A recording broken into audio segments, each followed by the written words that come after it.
शहर के एक कोने में एक छोटा सा किराए का घर था।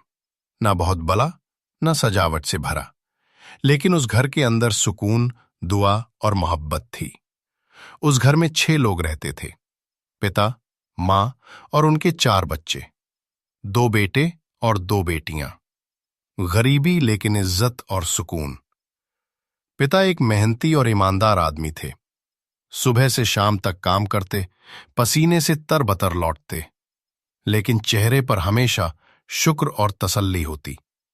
वो कहा करते थे, हराम का एक निवाला भी मेरे बच्चों के मुंह में नहीं जाएगा, चाहे मुझे भूखा ही क्यों ना सोना पड़े। मां भी बहुत सब्र करने वाली और संतुष्ट औरत थी। खाना छोटा होता, लेकिन दुआ बड़ी। वो कहती थीं, अल्लाह ने हमें इज्जत दी है, यही सबसे बड़ी दौलत है। पिता का सबसे बड़ा सपना था कि उनके बच्चे पढ़ लिख कर इज्जतदार और कामयाब इंसान बने। इसलिए वो दिन रात मेहनत करते, बच्चों की फीस, किताबें, यूनिफॉर्म सबका इंतजाम करते। कई बार उनके जूते फट जाते, लेकिन वो कहते, पहले बच्चों की फीस भर दो, मेरा जूता बाद में ले लेना। वक्त का सफर। साल गुजरते गए, छोटा सा घर, बड़े सपने। वक्त ने रंग बदला, बच्चे बड़े हो गए। बड़ी बेटी आयशा बहुत समझदार और मेहनती थी। वो दिन रात पढ़ती रही और आखिरकार डॉक्टर बन गई।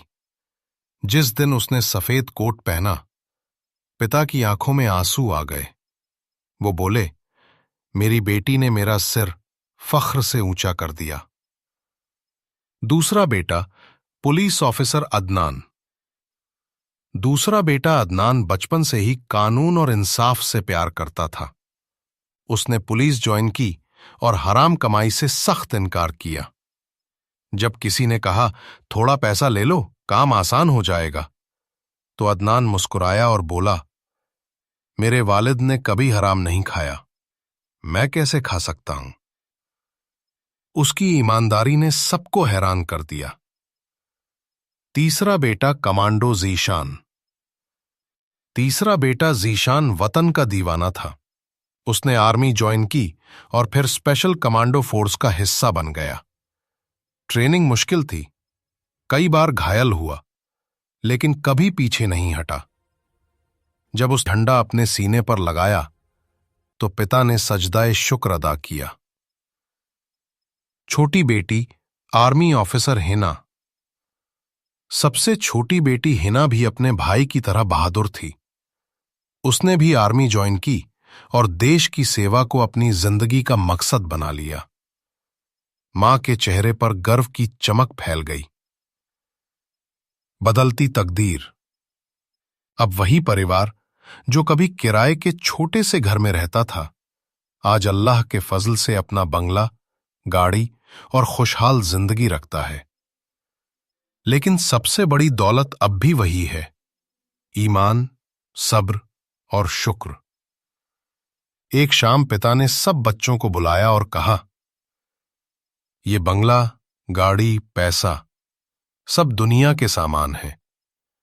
असली कामयाबी वो है जो अल्लाह की रजा से मिले।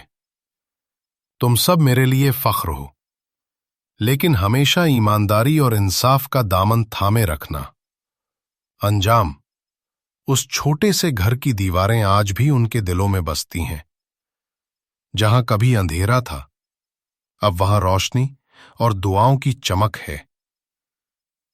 ये कहानी सिखाती है कि अगर नीयत साफ हो, मेहनत सच्चे दिल से की जाए, तो अल्लाह वो दरवाजे खोल देता है जो दुनिया के किसी नक्शे में नहीं होते। अगर आप लोगों को ये कहानी अच्छी लगी, तो हमारे चैनल को लाइक और सब्सक्राइब कर दें।